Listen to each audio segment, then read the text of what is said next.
I think that it's so cool to just see how my brand has evolved. We did get to see Steph Curry. Like, I'm like, if he was like right here. I think you are on the way to something that I don't even know if you can imagine it. What's the point of like the marriage if we don't get the best of each other? I didn't expect all of this. It's like, I will never start a business without my husband. And I think you'll have a successful marriage if you understand what you're good and what you aren't good at. Like, See how they wait a minute, babe.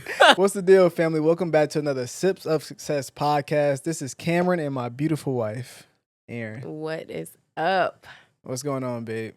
Oh, nothing. Just excited to take a sip of this sip that we have. Cheers. I don't even know what to call it. What is this? I can't tell if it's frothy or icy or milky or... I used some of your favorite stuff in it, watermelon and yogurt. Oh, so it is milky. Oh, it's cute. It kind of looks like Pepto-Bismol. It do look like Pepto. Yeah. We're going to call this the Pepto then. Oh, God. Nah, this is just, I don't know, maybe like... It's tasty. A refreshing watermelon. Creamy, like a creamsicle. Like yeah. a watermelon creamsicle. Yeah, watermelon creamsicle. That's what it tastes That's like. what we'll call it. What's in it? Obviously watermelon. It is like you actually blended up. Yeah, watermelon. I cut up a watermelon and put some to the side, put it in the blender. Okay. Use some kind of tastes pina colada-y too. Really? Is it pineapple? No. In it? No? It's literally just watermelon. Oh, okay. Yeah, so watermelon, your favorite yogurt, the vanilla, Greek yogurt or whatever, a lime, like lime juice, and honey. Okay. Yeah, that's it. Tasty. Yeah. Refreshing. Ice, Summery. ice too to make it, Yeah, it's kind of got like frothiness to Yeah. it. Okay. Yeah. This or that. Summer or fall? Fall. I already knew your answer. I was like, this one's so easy. Why is it so easy? Because I already knew your answer. Well, what's yours? Fall. I mean, I'm a summer baby, though. I'm a summer baby, technically, I'm too. a spring baby. Yeah, technically you're spring. I'm a summer baby. But my birthday is June 16th, so that's Close basically enough. summer. It's like 4 days from summer. Yeah, it was hot on your birthday. So, I don't know. I do love the summer. No, I love the summer, but fall, I just feel like there's there's warmth, Yeah. Fall fashion is better. Yeah. It's just not, all the feels. You've got the cider mill. It's such a big deal here in Michigan. Yeah. You've got like, I don't know. And now that we have a baby, I'm just like, can't wait to go to the cider mill. I feel like you definitely have more fun with a baby during the fall. Really? I would say kid. during the summer. Why? She can't do anything. It's not like she can go swimming by herself. Well, that's because she's a baby. Right. But like once she's bigger, the summer will definitely be more of like because it'd be like beachy. If we take her to the season. Bahamas again, then she'll go to the water park and stuff like that. I'm saying, but just in general, like you can have a little kiddie pool in the backyard. You can go for more walks. You can like a kiddie go to pool the or just zoo. a pool. I'm just saying, like there are things you can do with like kids during the summer to keep them like really entertained because you can be outside literally every day. Yeah, it's better for kids in the summer. Yeah, because fall is like you can start getting sick and all of that. You're going back to school. I don't get sick. Oh my gosh. Okay. Well, anyway, let us know what your favorite season is. Summer or between fall? summer or fall. But I think I'm kind of ready for the next season because it's just been so. It's been hot and stormy. Hot and stormy here. I'm like, it's like we it's live not in just here. Florida. It's literally everywhere. It's all it's type crazy. of stuff everywhere. So I don't know. I think climate change is definitely a real thing because what in the heck is going on? Yeah, I don't know. It's like 1,000 degrees one day and then storms the next because it's so hot. Mm-hmm. So it's insanity. Okay, so what are we talking about today? Let's talk about LA. Okay. It was my birthday. You were also a speaker at Create and Cultivate, a huge festival for like, I don't know, was it like 3,000 women or something like that?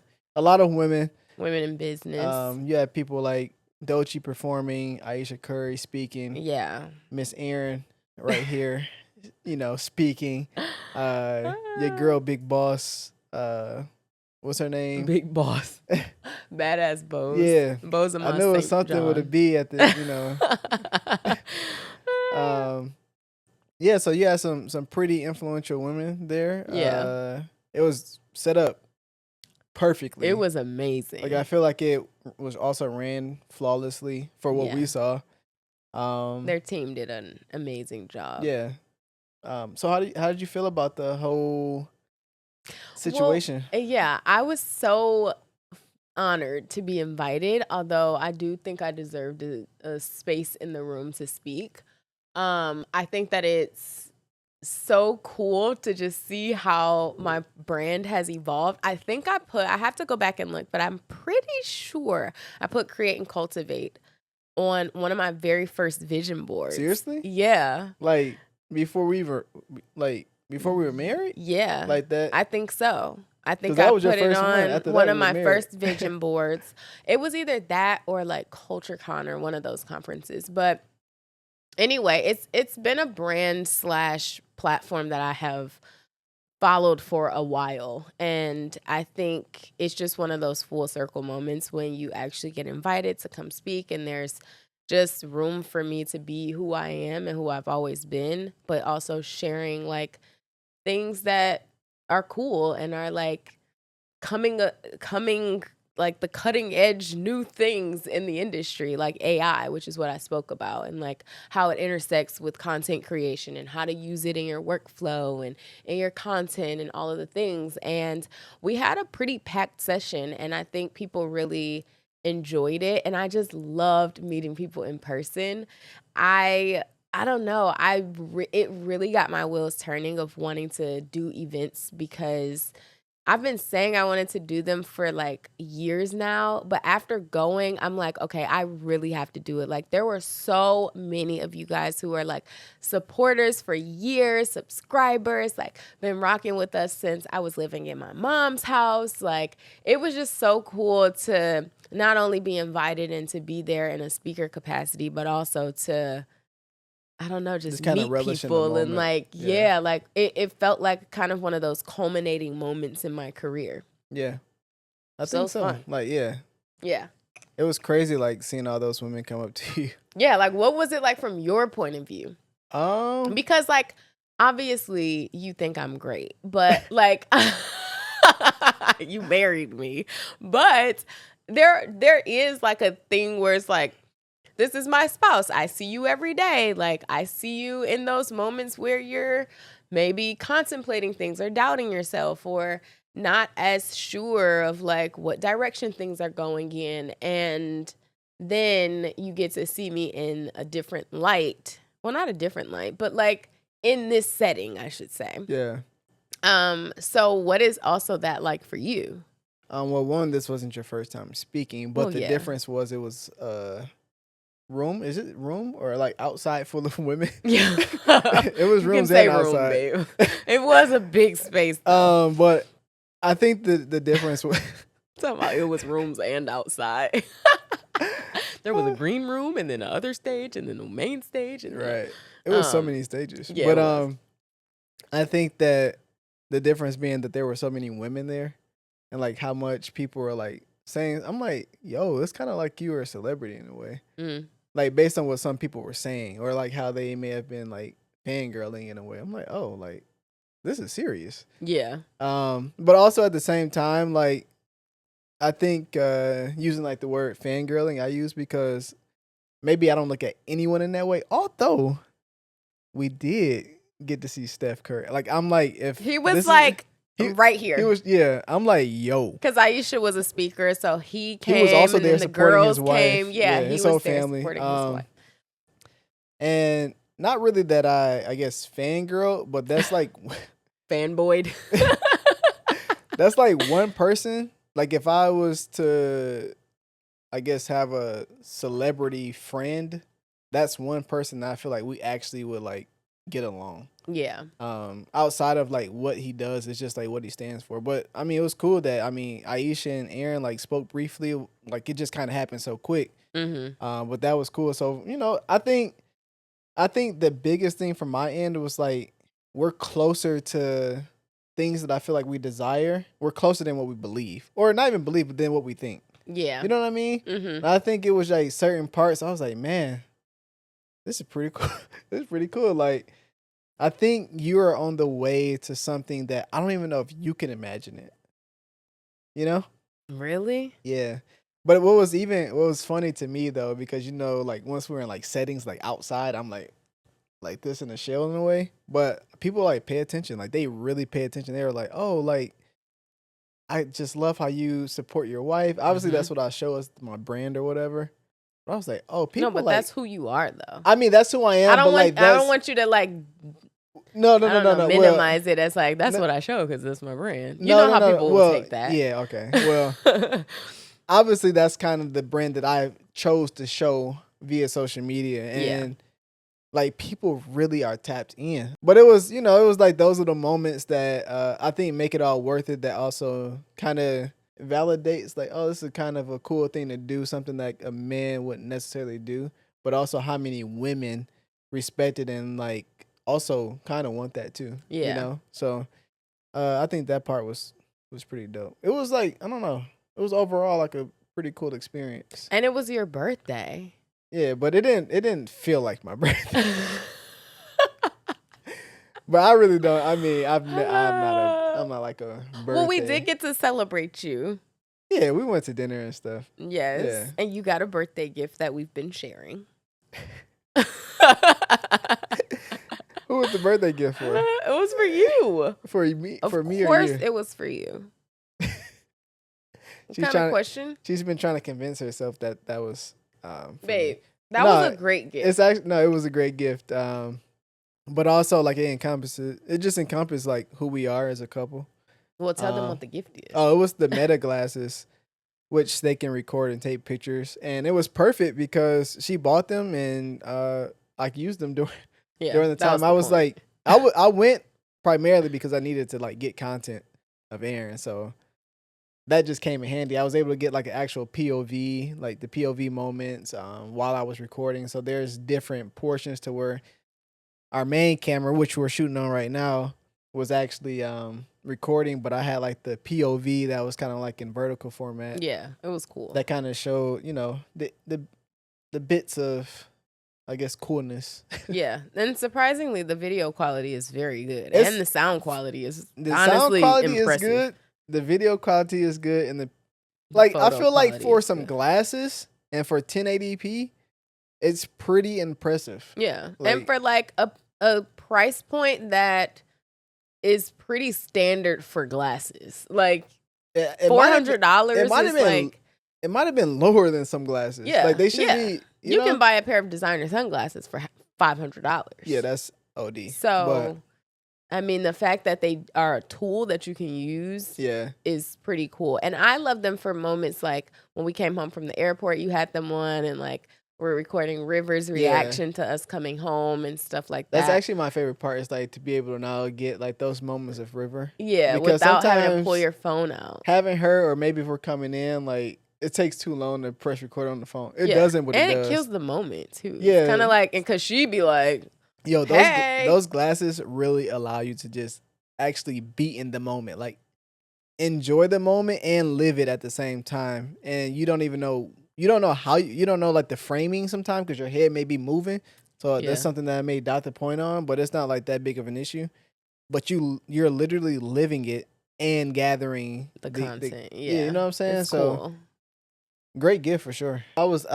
I was listening to another podcast, and one of the questions asked to the guys were, do you want to control your woman? Like when you get married, do you want to control your woman, or do you want to let her shine? And sometimes that may be like encouraging her to like maybe work out, or also go after what she desires or her dreams or stuff like that. And I thought that it'd be perfect for this particular episode because not only was it my birthday, but I was working on my birthday. Works on their birthday. Mm-hmm. But anyway, how far do you let your woman go? You know what I mean? That would be a question I know. So that was kind of, I think that's where they were like going with it. And I guess I would answer it as, I feel like I can't get the best you unless you're being like your best self.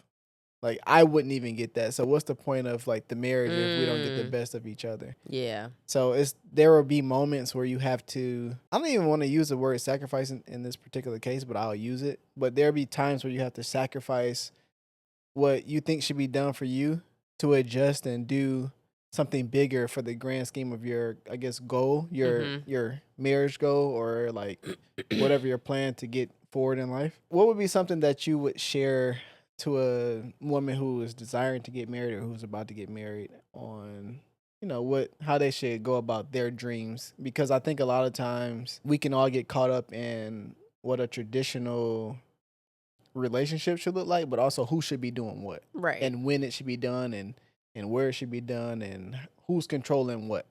You know what I'm saying? Like, what would be your, I guess, perspective on that? Well, I think that's a good point, that like you won't get the best version of me if I'm not, I guess, constantly seeking that for myself. Yeah. And I think it's important for women to know what that version is for themselves. I don't think a lot of women even have the audacity, a lot of people, it's not even just women. I don't think a lot of people have the audacity to try to figure out what does my best self even look like. Yeah. Like, who is that? What does that person want and need? And at that point, you don't even settle for a man who can't see that as well. Like, it's almost like you're so clear on who you are and what you want out of life and in these different aspects of life, whether that's your business, your relationship, your job, your family, like whatever, that if somebody comes along and they don't align with that, it's like, okay, cool. Like, it's just not going to work, I think a lot of us, especially women, are so used to settling for something that doesn't align with our best selves just for the sake of checking that box. And that, to me, is just a disservice to yourself. And so for us, now, did I expect you to like work with Aaron on Demand and just be basically fully hands in, like just ready to roll? Like, I didn't expect all of this, but like I definitely knew that you were like gonna be right there supporting along the way, like in whatever way that you could. Just from day one when you got me the ring light, that was before I don't even know if I had 1,000 subscribers yet. Like I was just starting. And like that meant a lot to me because it showed me that you are willing to invest in like my dreams. And I think that there are small signs that men can give you that will show you like where he's at with what you're doing and who you are. So I think the first thing is just being honest with yourself about like, what is my best life? Like, what is my best self? Like, what does she look like? On the flip side, like, what does that mean for a man? Like, how do you as a man let your woman shine? A lot of men have insecurities when it comes to, we've talked about this a lot, but just like the woman making X amount of money more than him, or some women wouldn't want to work for a company that his wife started, even though we are collectively the owners of Aaron on Demand and whatever else we start. But like, you know what I'm saying? Like some men that just makes them very uncomfortable. So I guess my question would be, what do you say to women who then don't know how to deal with the emotions of a man who maybe they're already married and the woman starts to take off and her business evolves and like the husband just can't get behind it? I don't know. I feel like if you're already married and your woman takes up, I don't know. I just think that's weird if you can't get behind that. Like, it's weird because I don't know too many men who don't like money. So like, it's kind of like they can contradict what they want or believe in. If you want to get money and your wife pops off, why don't you get behind it? You just told me about the girl who started Poppy and Pepsi acquired it for $1.9 billion. $1.9 billion. No, I'm not saying that's a great story. Wait, can we just stick a pin in that real quick and like I kind of give a brief explanation? Yeah. So I was listening to Emma Greed's podcast called Aspire, and she had Allison, who is the founder of Poppy, on the podcast. And she was telling the story about like when they first kind of realized that they had something. And it wasn't even called Poppy at first, but she just kind of did it for fun. She was having gut issues and she wanted to create a soda pop that like helped her with that, but also like tasted good. So she said she was drinking apple cider vinegar all the time and it just tastes so bad. So she wanted to incorporate some type of prebiotic into a soda. And long story short, like she's at a farmer's market. She does them for fun, selling it or whatever. And a Whole Foods buyer basically comes in and is like, we need this in Whole Foods. And she's like, oh my gosh. She's like, I called my husband and I'm like, we are dumping our savings, everything we have into this. And they dumped like $90,000. And her husband is like, all right, bet. Like, let's buckle down, like let's do this. And they were the ones who were packaging everything and doing all the orders and like I think they had hit, and honestly, please go listen to the episode because I could be completely butchering this story because I'm relying on my memory, which is not great. But basically, like she was saying that her husband was like down, like he was like, cool, I'm sure there were questions because he's the financial guy. Like, he's the one who's managing the money. But, long story short, they end up doing it because she's like, this is going to work. Like, there's no choice. That was 2020. It is 2025. And they just sold for almost $2 billion. Like, that's crazy. And I think, and she was saying how working with her husband, like, they really lean on each other's strengths. She's like, I'm the creative one. He's the logistic one. We do not take each other's criticisms to what we are doing to heart. Like, we let each other stay in our lanes. We, come together when we need to. And she's like, it just works. And she's like, I will never start a business without my husband. And he will never start one without me because like, we make the best team. Yeah. And I thought that was it made me think of us because there are so many couples who the woman might be the one who thinks of the idea. And like, that does not discredit though the husband who was like driving things forward behind her, or like as women when things are kind of going haywire and like you have your husband who's like the logistic one or whatever, like kind of helping you reel it in. Like, I think that was like such good foresight for me to hear from somebody who has actually like done the thing, you know? Well, you're doing the thing too, though. Well, yes. You just haven't been acquired for $1.9 billion. So I just wanted to give that backstory so that people could understand like what you were referencing. Yeah, but I feel as though as men, if you really like money like you say you do, and your woman has something, I ain't saying you need to go all in too. I'm just saying you need to go all in with supporting her. No matter what, however that looks. Don't like discourage that. Don't make her feel like, oh, she shouldn't be doing this, or whatever. Because I feel like if y'all's initial plan was to have whatever it is you said y'all was gonna have, this may be the way. Yeah.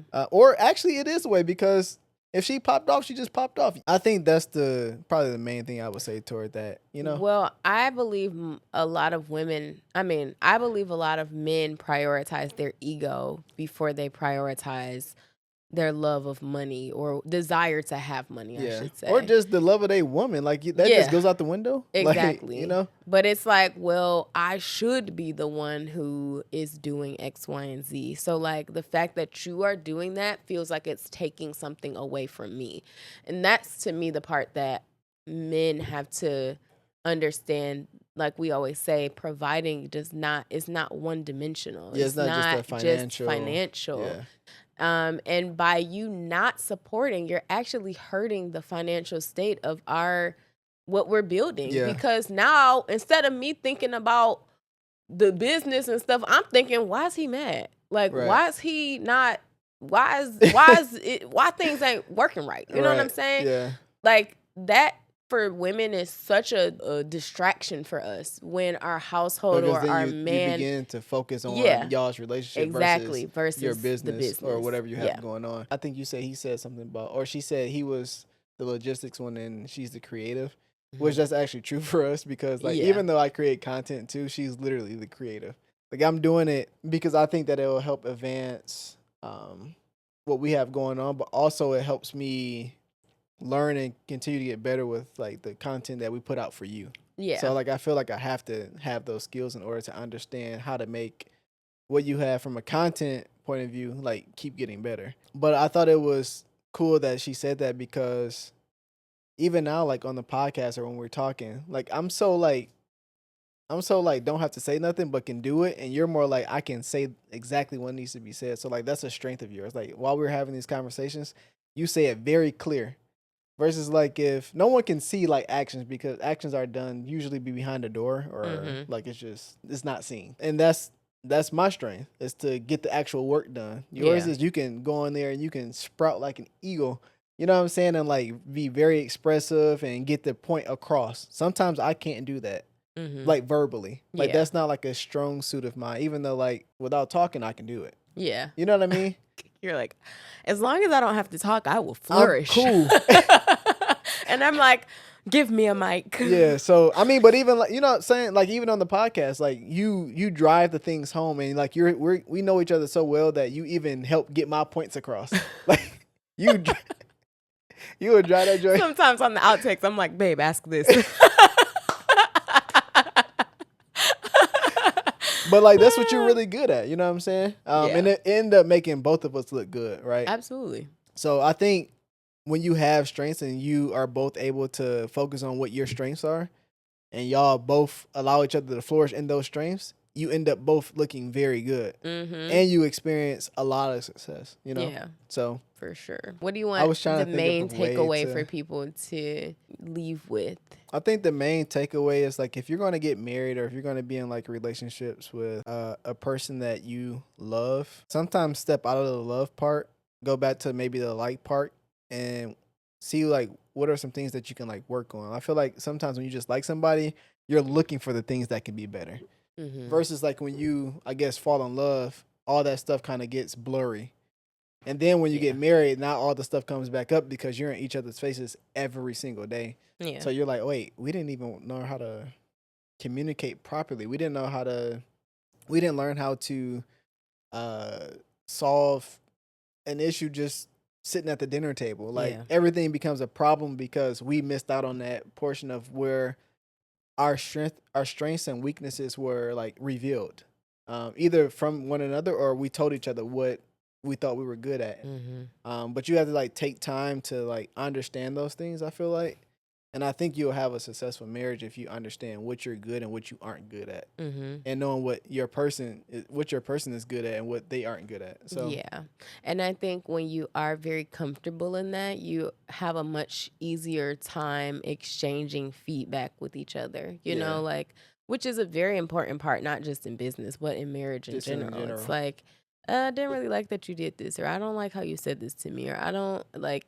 It may not even be directed at you. It just might be something in general. Like, exactly. Yeah. Or like you were doing voiceovers the other night, and I was in the room, and I'm like, no, you need to redo that. You know, like that was just not giving what it needed to give. I had like 50 outtakes of voiceovers because she was like, "No, you gotta I'm like, change you need to this, say express this it with this the way." yeah. You know, I'm like, bruh. But I think I can do that with you because we have established that like this is my area of expertise. Like if you want my opinion, like here it is. But even if it's not your area of expertise, like who else? I don't really think I can count on anyone else to give me their best interest other than you. Yeah. Like obviously we have parents and all that, but I don't know. Like my all is here. Yeah. Like, this is like if you can't trust who you then marry, like to the like if you can't, I don't know. I don't see how you're surviving in a marriage. Yeah. Like if that's not your number one option, whether it's good or bad, like yeah. Cameron can ask a room full of people and they can all agree, and then I can say something different and he's gonna listen to me. It's gonna be like I feel like that's how we would both be. Like we're so like a united front, and I feel like we just, I mean, unless my opinion just was completely just like, babe, come on. I mean, now, really. it doesn't make sense. But but like for the most part, I do feel like we just ride for each other like that, and I think that that's a testament of no matter what, how unified we are as a couple, but also as like business partners. Yeah, if you can't be a team player, like I don't get how you would be surviving. You have to be miserable. Babe. No, for real. Like I just, and I feel like you may not know that you're miserable. Like sometimes you can see people, and I'm like, babe, did you see what? How Right. they? As soon as we close the car doors, You like, see how they wait a like- minute, babe. I think they got a little issues over there. But Right. you know what I'm saying? And everybody do it. Right. But you may get a good reaction behind doors, or you may get a bad one. I think checking your temperatures in your own relationship also matters too. Mm-hmm. You know, like what do we give off? Like, Yeah. we be asking each other, like, what you think we give Like, off? I wonder if people are like, ugh. Right. You don't want to be known for being like that couple that's, ooh, they a little rocky. Ooh, do they actually like each other? Right. And on that note, if you rock with me, then you rock with us. We'll see you on the next one. Bye.